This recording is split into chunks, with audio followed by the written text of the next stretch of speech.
द्रौपदी स्वयंवर सभा में अनेक देशों का राजा महाराजा एवं राजकुमार पधारे हुए थे। एक ओर श्री कृष्ण अपने बड़े भाई बलराम तथा गणमान्य यदुवंशियों के साथ विराजमान थे। वहाँ वे ब्राह्मणों की पंक्ति में जाकर बैठ गए।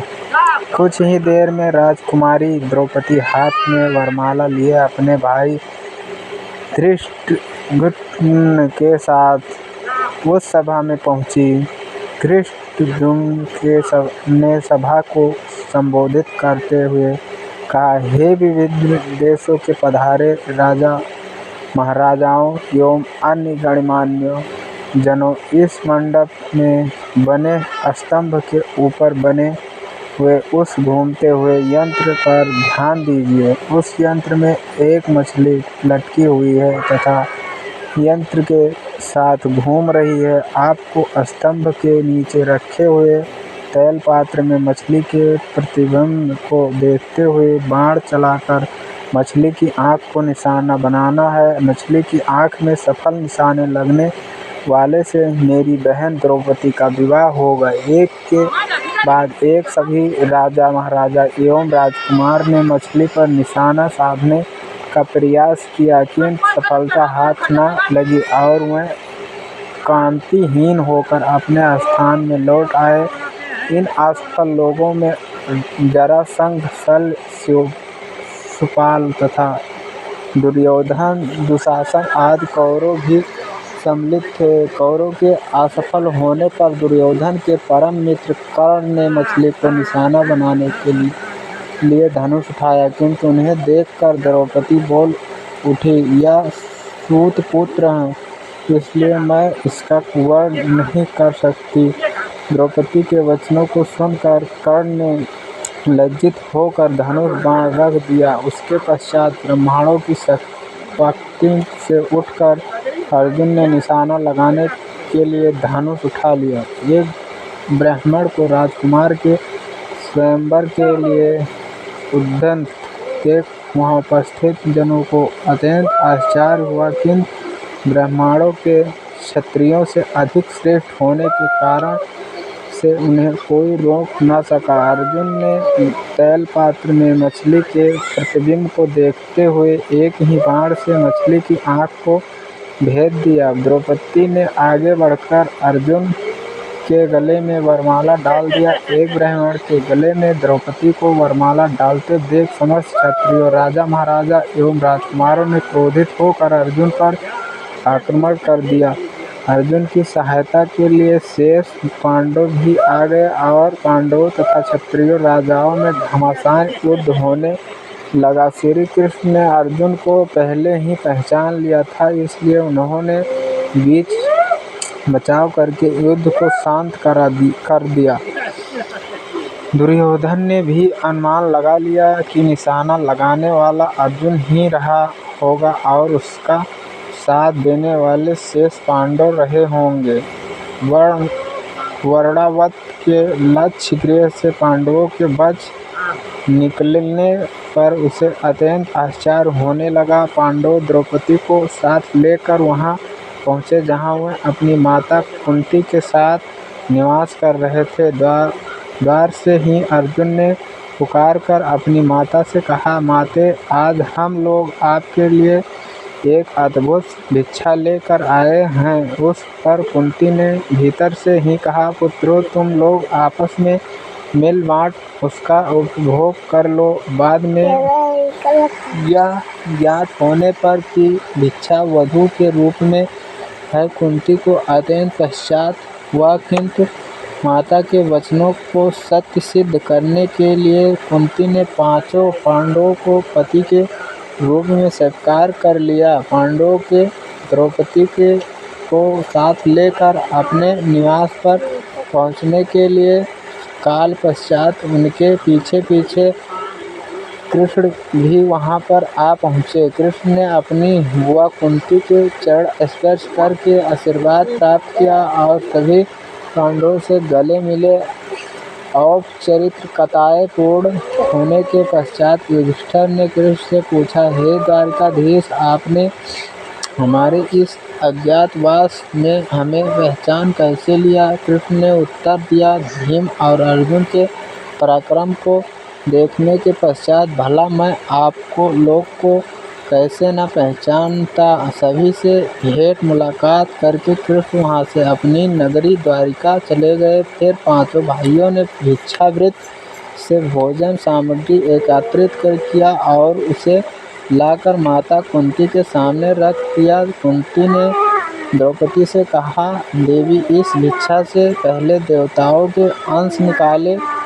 फिर ब्राह्मणों को भिक्षा दो, तत्पश्चात अस्त्रियों का अंश अलग करो, उसके बाद जो शेष बचे उसका आधा भाग भीम को और शेष आधा भाग हम सभी को भोजन के लिए परोसो। पतिव्रता द्रौपदी ने कुंती के आदेश का पालन किया। भोजन के पश्चात सुशांत पर मृग चर्म बिछाकर वह सो गए।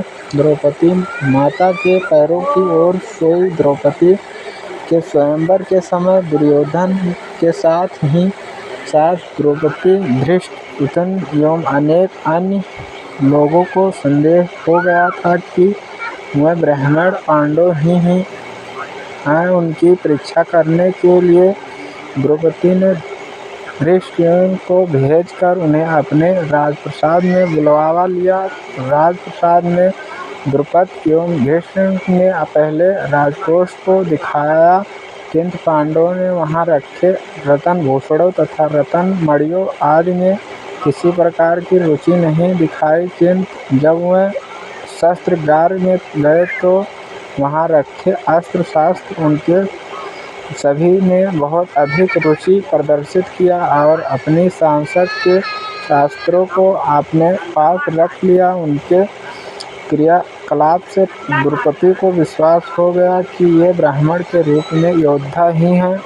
द्रौपदी ने युधिष्ठिर से पूछा, हे आर्य, आपके पराक्रम को देखकर मुझे विश्वास हो गया है कि आप लोग ब्राह्मण नहीं हैं। कृपा करके आप अपना सही परिचय दीजिए। उनके वचनों को सुनकर युधिष्ठिर ने कहा, राजन, आपका कथन अक्षर सत्य है। हम पांडव पुत्र पांडव हैं। मैं युधिष्ठिर हूँ और ये मेरे भाई भीमसेन, अर्जुन, नकुल एवं सहदेव, हमारी माता कुंती, आपकी पुत्री द्रौपदी के साथ आपके महल में है। युधिष्ठिर की बात सुनकर द्रौपदी अत्यंत प्रसन्न हुए और बोले, आज भगवान ने मेरी सुन ली। मैं चाहता था कि मेरी पुत्री का विवाह पांडव के पराक्रमी पुत्र अर्जुन के साथ ही हो। मैं आज ही अर्जुन और द्रौपदी के विधिवत विवाह का प्रबंध करता हूँ। इस पर युधिष्ठिर ने कहा, राजन, द्रौपदी का विवाह तो हम पांचों भाइयों के साथ होना है।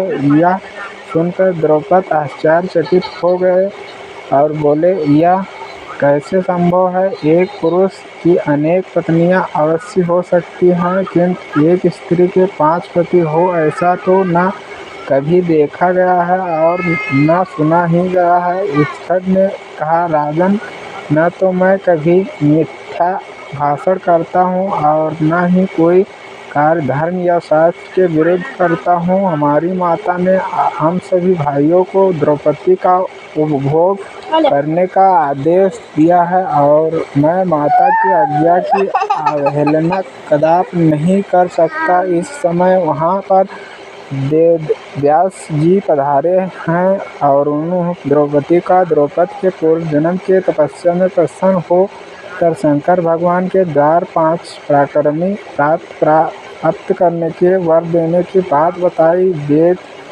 व्यास जी ने वचनों को सुनकर द्रौपदी का संदेह समाप्त हो गया और उन्होंने अपनी पुत्री द्रौपदी का परिणय ग्रहण संस्कार 5 पांडवों के साथ बड़े धूमधाम के साथ कर दिया।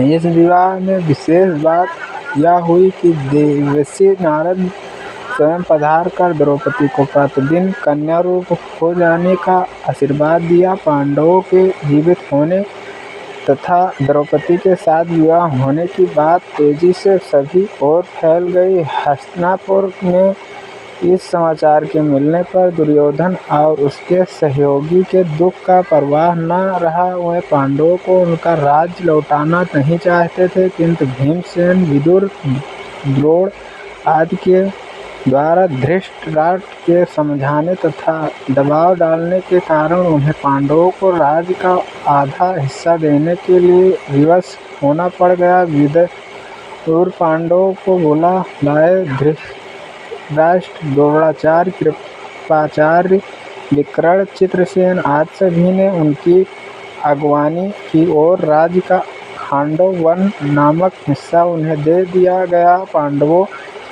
ने उस खांडव वन में एक नगरी की स्थापना करके उसका नाम इंद्रप्रस्थ रखा तथा इंद्रप्रस्थ को राजधानी बनाकर राज्य करने लगे। युधिष्ठिर के लोकप्रियता के कारण कौरवों के राज्य के अधिकांश परिजन पांडवों के राज्य में आकर बस गए।